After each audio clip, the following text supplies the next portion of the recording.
Hello, welcome to the FarmHouse. I'm Stephanie Spiker. And I'm Candace Wierzbowski. And spring and summer to me makes me think of flowers. So who better to talk to than a flower farmer? Recently, I got to chat with Rebekah Mindel, who owns Meadow Wilds in New York's Hudson Valley. Meadow Wilds is a full-circle floral design studio and flower farm, and Rebekah does a lot of wedding florals, which she says she works from a seed to celebration.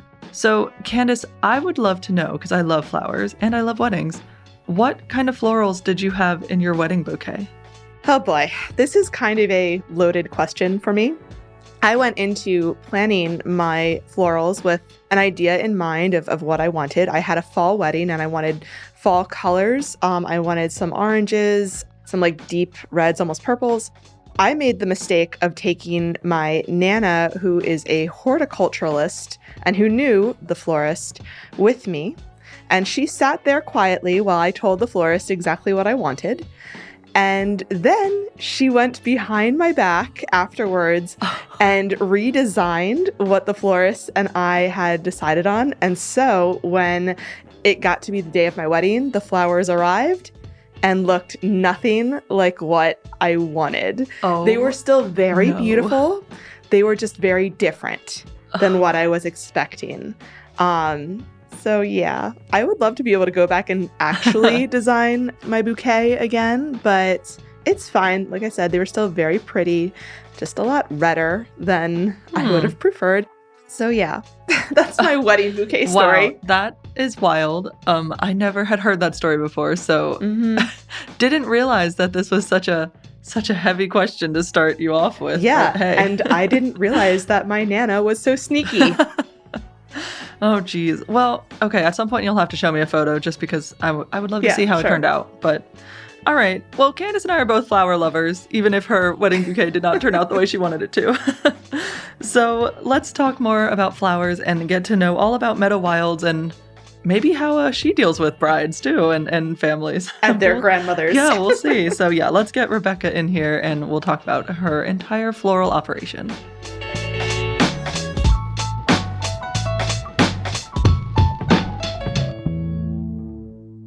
Rebekah, welcome to the FarmHouse. Thank you for joining me. Thank you for having me.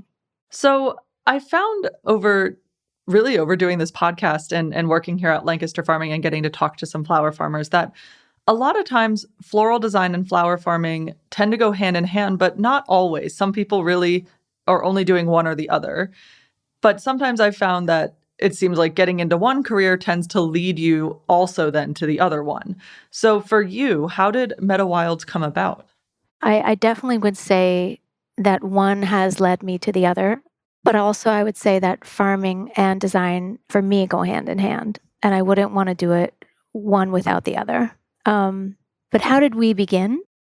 I used to be a teacher, and that was my entry into farming was through farm-based education is what I was interested in a long time ago, and I wrote a thesis on that. And brought farming into schools, which then led me to stone barns. So I began farming and I began Meadow Wilds in 2014 after being a farm manager on a flower farm in Massachusetts. And I did one season. It was a beautiful, amazing, interesting and hard season. And the season, it was I came in the spring and I finished up mid-October, and then November 1, that year I started Meadow Wilds. And then I basically started by, after farming a full year on this flower farm, I ended up drying a bunch of flowers and hanging flowers in the barn. And once the job was over, I was like, wait a minute, there's thousands of flowers and I need to do something with these flowers. So I started to make dried arrangements and wreaths and started selling those and making money and doing markets on my own. So I saw also that on your website, you had an apprenticeship at Stone Barn Center for Food and Agriculture. So can you tell me a little bit about what are some of the farming and growing takeaways that you got while you were working there? Yes, that was one of the most amazing things I think I did, and is where I learned so much. So it was like a formal apprenticeship at Stone Barns in the flower and herb department. So I actually started learning flower farming as well as herb farming and herb production, herb drying simultaneously. but I sort of had more of a focus on flowers, and the other woman who was doing it with me was more focused on herbs. And I would say one of my biggest takeaways from that was I learned about, I think, a lot of like grit, honestly. Like I like grew a lot. I got stronger. My mentor, Shannon Algier, one of my favorite people on the planet, she would like really encourage me to learn harvesting, be faster, more efficient, more counting, more just to be really, really good on my game. So I learned how to work like a farmer, how to think like a farmer. I think I learned about what crops to grow and how to use what I'm growing and why I'm growing what I'm growing. And that was a combination of herbs and flowers, which I've also applied to Meadow Wilds. Nice. So I read on your website that you pretty much describe Meadow Wilds as, quote, a full circle floral design studio. So can you explain a little bit more about what that means to be full circle? Yeah, absolutely. So we grow a lot of our flowers from seed. We also have perennial, but full circle to me and to us is starting from seed, is also just gathering and having a relationship. It sounds silly, but having a relationship with the plants and knowing where they're coming from, bringing it in, harvesting it ourselves, bringing it into the studio, conditioning it, using it in our designs, I would say, is the full circle element. And throughout the time that I've had Meadow Wilds, sometimes years are bigger, sometimes years are smaller, sometimes we're seeding more, sometimes we're seeding less. But that, I think, element is always there. Yeah. So I know growing flowers, really growing anything, but especially flowers, it's very heavily dependent on the season and the weather and your location even. So, you're in the Hudson Valley in New York. So what are some florals that you find thrive the most in your area? So my farm, I don't have a hoop house. Everything is field grown. So, well, tulips grow really well here. Hydrangea grows really well here. Lisianthus grows well. A lot of things grow well. I grow roses. Roses are a tough crop, so Yeah. I wouldn't. I think they're tough anywhere. But some of our major crops that I've grown consistently, I would say, are Lisianthus is one of our favorites. I just put in a bunch of perennials this year for a friend of mine, Francis. So that's really exciting, and got a lot of new hydrangea. I know they grow really well. Also, a lot of herbs grow really well. We've had sage on our farm for a really long time, and we use that and different salvias. Oh, and peony. Peony grow really, really well here.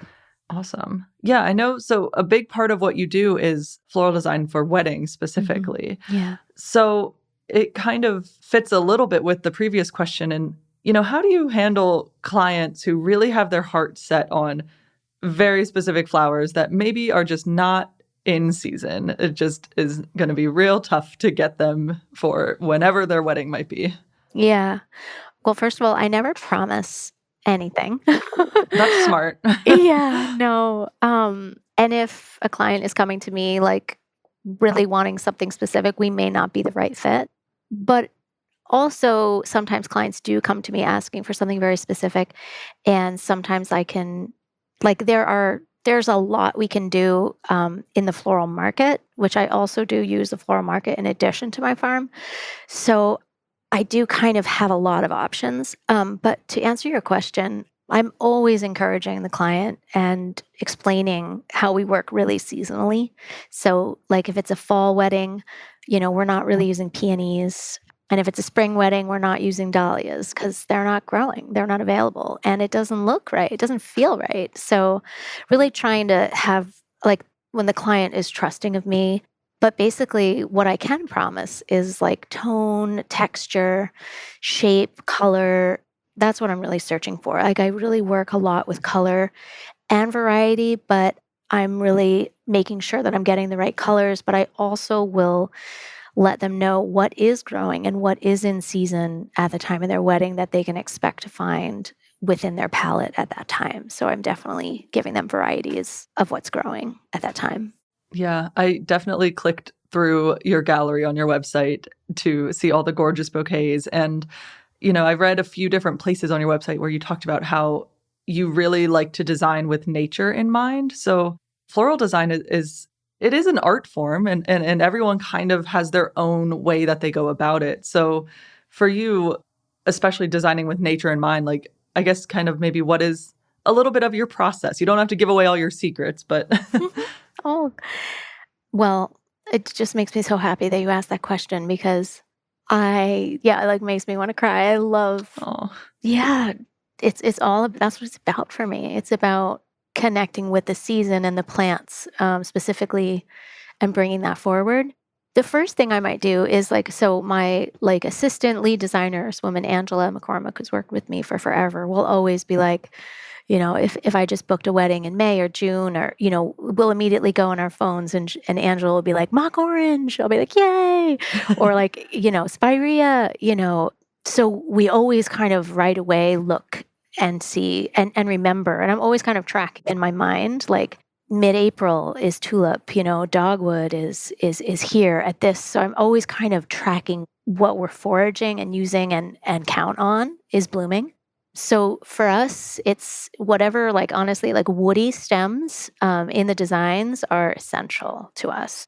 I think a woody stem just brings like a real earthy, grounded, and to me, it can transform a design.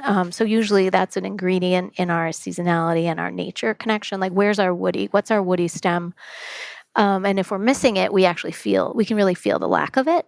So I think that is a nature connection. And I think something else too is I think that people connect to flowers in different ways. Like an older generation might see a daffodil and it reminds them of their childhood or whatever that plant is. And so I like to include New York, what's blooming in New York at that time of the wedding, because you just never know how it might affect people. So that's a part of seasonality and also nature. Basically, there's recipes and ingredients and elements that we are looking for from nature, certain fluffy or filler or green, like different textures. So we kind of look to nature to give that to us. And there's definitely our go-tos that we fall back on. So I feel like, especially in the wedding industry, you really see trends kind of come and go. So is that something that you guys try to stay on top of, the latest kind of trends in floral? And how do you really do that when, flowers take advanced planning to make sure you have enough seed planted and that, everything's ready to bloom. So is trend something you work to stay on top of, or do you just kind of more so go with what you have and what grows well?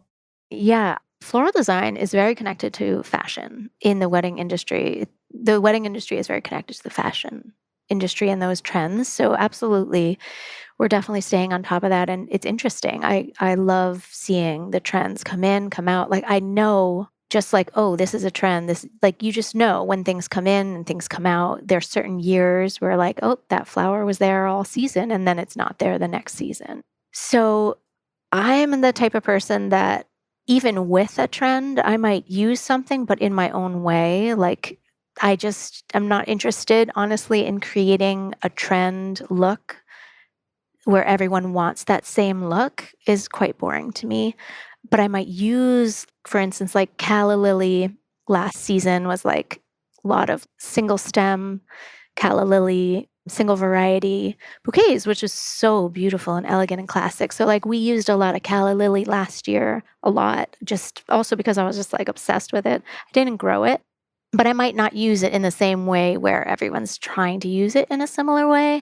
So I like to bend rules and not do what exactly everyone else is doing, just because I don't find it as interesting. But we're absolutely this year, yellow is a really prominent color. I'm oh, what am I growing that's yellow? What can I definitely want to make sure I have some pale yellows in there so I can really bring those in the mix. For sure, certain, the Pantone colors, those speak to me, or I'll try to find those from the other local growers for sure. But I think it also just depends on the client's palette and the design, or, we'll often bring in elements of that, colors on trend into all of the florals and also some of the decor choices that they're working with, and kind of also work off of those candle colors, linens, all different elements in addition to kind of connect with the florals. I love the idea of like adding the trendy elements, but doing your own kind of spin on it.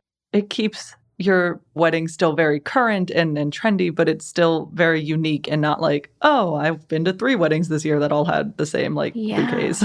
Yeah, like honestly, I think when a client tells me they want the exact trend or they'll send a picture of the trend, to me that's just almost like misinformation from the client because they just don't know. They don't know what's possible, and they might see it on Pinterest or they might see it a lot and they're drawn to it. But for us, that's like more like an invitation, like, oh, great, like let me use that. And now how can we make that our own? And how can I make that blend with the vision of the client? You know, because obviously it's not been created before. So that's what's interesting to me is the creative process and the creativity that unfolds when you're designing for a client. Yeah, it really sounds like every design and every bouquet seems very unique with what you do, which is very cool. Thank you. Thank you. So do you have a current favorite flower that you grow that to use for wedding bouquets or just in any, you know, floral design? Or is it like asking you to pick a favorite child type of thing? Someone just asked me this the other day. A friend texted me, "What's your favorite flower?" I was like, "In what season?" Like, right. It's too broad. Or in what category? Like, are we talking a wildflower? Are we talking? So I love flowers. I've always loved flowers since I was little. But I would say like at the moment, because it's spring and I'm tracking what I'm drawn to. I mean, tulip, like hands down. Like they are just incredible. I love designing with tulips. Like I just did an event last Friday and like I was like, I'm getting a lot of tulips. I was like, this bouquet is gonna have a lot. I'm like, I know I might need, you know, some other elements, but I'm like, I just had a lot of tulips and I knew it would work. And, you know, you have to have a few right supporting elements, but give me all the tulips in the shades that I'm looking for. And I love that. I mean, but do I have a favorite flower? I mean, I also use like Lysianthus is a flower farmer favorite. I would definitely say it's such an amazing crop because it comes in so many colors and it can really help support the design by anchoring that palette through color. So I love Lysianthus. We usually always have that flower. I love a peony. I love what peonies can do, and garden roses. I mean, definitely. I grow my own roses, or we buy in roses from California, specifically from California farms, because they're the best garden roses. Yeah, and dahlias are not my favorite to design with for bouquets. That is one that a lot of people love, but I can see in a bouquet why. I mean, you know, they're pretty big. They take up a lot of space, so I can see why that might be harder. Yeah, I like a smaller flower, a smaller head, bloom size. I love dahlias, but I find them harder to work with. They don't have as much movement. Yeah.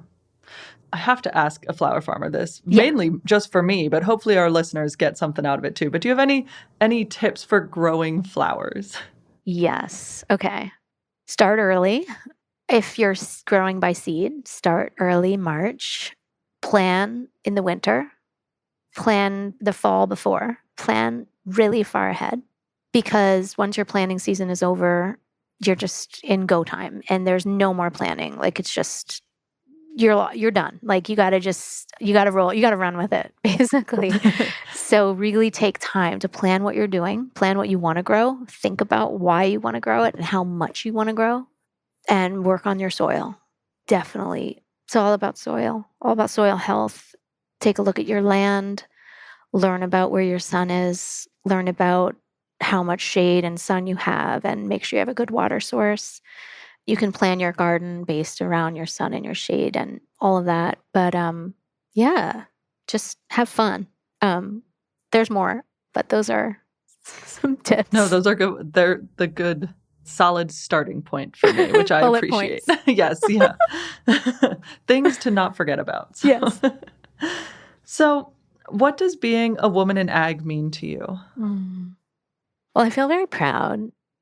I feel connected to like generations who have come before me in my family. Like we have people who worked in greenhouses, or I have pictures of ancestors like with pitchforks and hay. So I know that there was like haying happening. But I just feel almost like a little bit of a role model, like for my son. I love to show him that like his mommy works and that I value the land and I have to take care of the land too. But wow, a woman in ag, it just sounds really beautiful. I don't know. I'm gonna think about that a little more. That's okay. We always end on this question, and some people, it seems like, pretty much immediately have something that they've are able to answer with, and some people are like, huh, I've never really considered that before. So as we always say, there's no wrong answer to it. We love to get the perspective of all the guests we have on here. So Oh, that's so nice. yeah.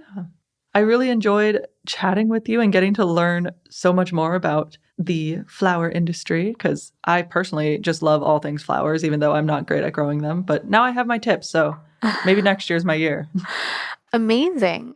Well, Rebekah, thank you so much for joining me here at the farmhouse. I genuinely enjoyed talking to you today. Thank you. I really enjoyed it too. Thank you so much. Thank you.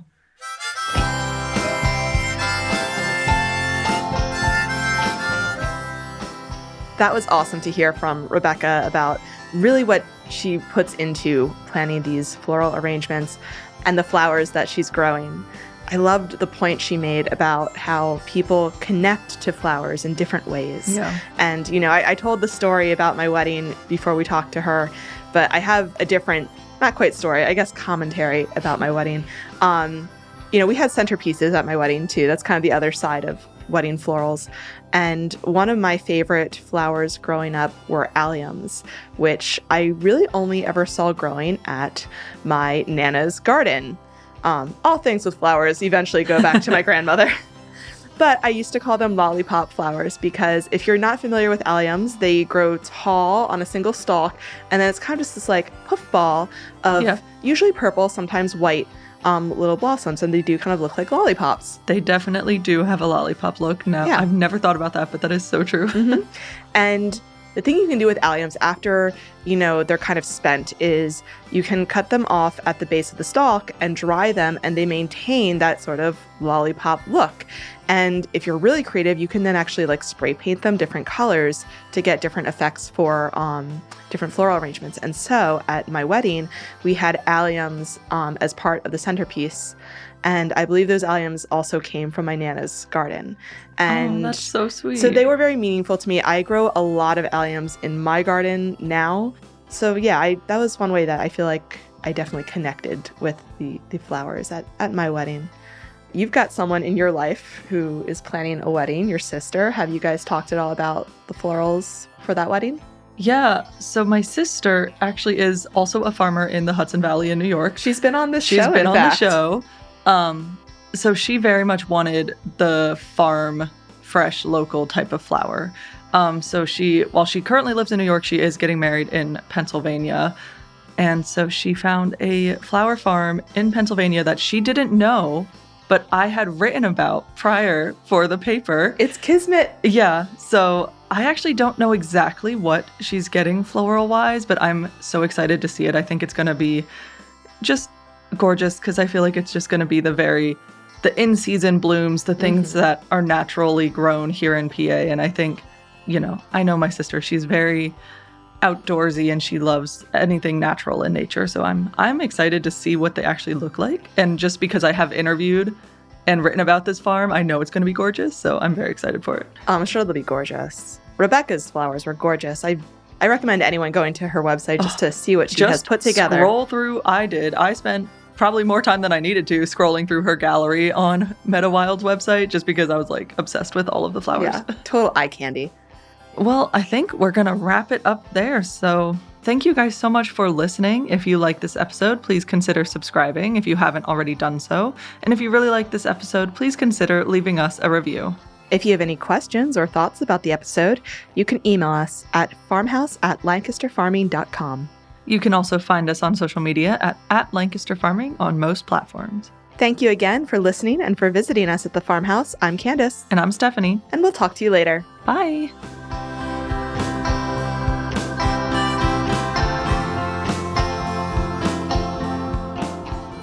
This episode of The Farmhouse is copyright 2025 by Lancaster Farming Newspaper, part of the Steinman Communications family. It was written by Stephanie Spiker and Candace Worzbowski. It was produced by Eric Herlock and Justin Berger. The music is by Tin Bird Shadow.